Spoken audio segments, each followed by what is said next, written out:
पोपटलाल पूरे दिल्ली शहर में बड़ी बड़ी डींगे मारने के लिए प्रसिद्ध था। साथ ही वो अव्वल दर्जे का पेटू भी था। उसकी इस आदत के चलते कोई भी आदमी उसे अपने घर भोज पर नहीं बुलाता था। फिर एक दिन पोपटलाल अपनी बहन के घर जाता है, जो दूसरे शहर में रहती थी। अरे पोपटलाल, बड़े दिनों के बाद तुझे मेरी याद आई। माय डियर बहना, तू तो जानती है मैं अपने कारोबार में कितना व्यस्त रहता हूँ। हाँ, तेरी बात भी सही है। अब आया है तो कुछ दिन ठहर के जाना। अरे दीदी, ये भी कोई कहने की बात है। श्यामा देवी पोपटलाल को रहने के लिए एक कमरा दे देती है। अगली सुबह पोपटलाल जोर जोर से गरारे करना शुरू कर देता है। नकुल की पत्नी नींद से जाग जाती है और घबराकर अपने पति नकुल को जगाती है। अरे उठिए, लगता है हमारे घर में कोई जानवर घुस आया है। कैसी अजीब अजीब आवाजें निकाल रहा है, मुझे तो बड़ा डर लग रहा है। अरे कोई जानवर नहीं है भाग्यवान, पोपटलाल मामा जी हैं, अपना गला साफ कर रहे हैं। इतनी सुबह सुबह? अभी तो सिर्फ 4 बजे हैं। मामा जी इसी तरह से जल्दी उठ जाते हैं। अच्छा, ठीक है। नकुल की पत्नी जैसे ही सोने लगती है और जल्दी नाश्ता भी करते हैं। क्या मतलब? मुझे अभी उठ के उनके लिए चाय नाश्ता बनाना पड़ेगा? हाँ। अरे मर गई रे, अब मेरा क्या होगा? फिर थोड़ी देर के बाद नकुल की पत्नी मामा जी के लिए चाय नाश्ता बनाने में जुट जाती है। अरे भाई वाह, बड़ी अच्छी खुशबू आ रही है। बहू, जो भी बना रही हो फटाफट ले आओ, जोरों की भूख लगी है। हाँ मामा जी, अभी लाती हूँ। देखते ही देखते पोपटलाल सारा नाश्ता चट कर जाता है। बहू, कल से पराठे में देसी घी ज्यादा डालना, आज कुछ मजा नहीं आया। हे भगवान, इसका नाम तो पेटू लाल होना चाहिए था। पूरे 10 लोगों का नाश्ता अकेले हजम करने के बाद भी इन्हें मजा नहीं आया।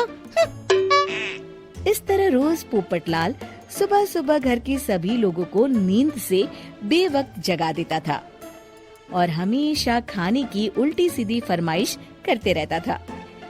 देखते ही देखते गुप्ता परिवार की दिनचर्या अस्त व्यस्त हो जाती है। अरे भाई, खाने का असली मजा तो इस घर में है। अरे माँ, ये पोपटलाल मामा यहाँ और कितने दिन रुकेंगे? ये अकेले इतना खाना खा जाते हैं कि आज राशन वाला मुझसे पूछ रहा था कि अरे भाई, क्या आप लोगों ने घर में हाथी पाल लिया है?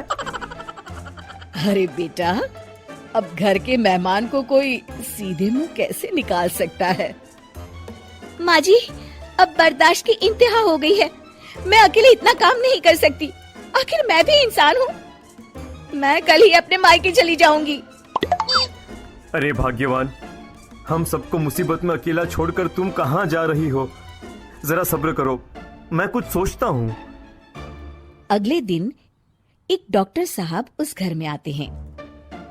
अरे नकुल बेटा, ये डॉक्टर यहाँ क्यों आया है? अरे मामा जी, माँ की तबीयत बहुत खराब है। तबीयत तो खराब होगी ही, तुम लोग उल्टा सीधा खाना जो खाते रहते हो। देखो नकुल, मैं तुम्हारा फैमिली डॉक्टर हूँ, इसलिए आज से मैं जो कहूँगा तुम सबको वही खाना रोज खाना पड़ेगा। आजकल कितनी बीमारियां फैल रही हैं, पता भी है तुम्हें? आज से तुम सब सिर्फ सलाद और करेले का जूस पियोगे, समझे? डॉक्टर अंकल, आप ठीक कहते हैं। पोपटलाल घबरा के, अरे क्या खाक ठीक है भांजे? ये डॉक्टर सीधे सीधे हमें घास फूस खाने के लिए कह रहा है। अरे मैं कहता हूँ भगा इस डॉक्टर के बच्चे को यहाँ से। अरे मामा जी, डॉक्टर साहब ठीक ही तो कह रहे हैं। इसी बहाने आपका इतना बड़ा पेट जो बाहर निकला हुआ है वो अंदर हो जाएगा। इस तरह गुप्ता परिवार रोज खाने में सिर्फ सलाद खाना शुरू कर देता है। बेचारे पोपटलाल का बुरा हाल हो जाता है। ये लीजिए मामा जी, ताजा ताजा करेले का जूस। अरे नहीं नहीं बहू, मैं मरने से पहले मरना नहीं चाहता। मुझे तुम लोग माफ करो। ये भेड़ बकरी वाली जिंदगी तुम लोगों को मुबारक हो। मैं तो चला यहाँ से। पोपटलाल अगले दिन ही घर छोड़कर चला जाता है। क्यों बेटा नकुल, मेरी अदाकारी कैसी थी? मजा आ गया डॉक्टर। आपने तो बॉलीवुड के कलाकारों को भी मात कर दिया। आपको तो ऑस्कर मिलना चाहिए। बेटा ये थोड़ा ज्यादा हो गया।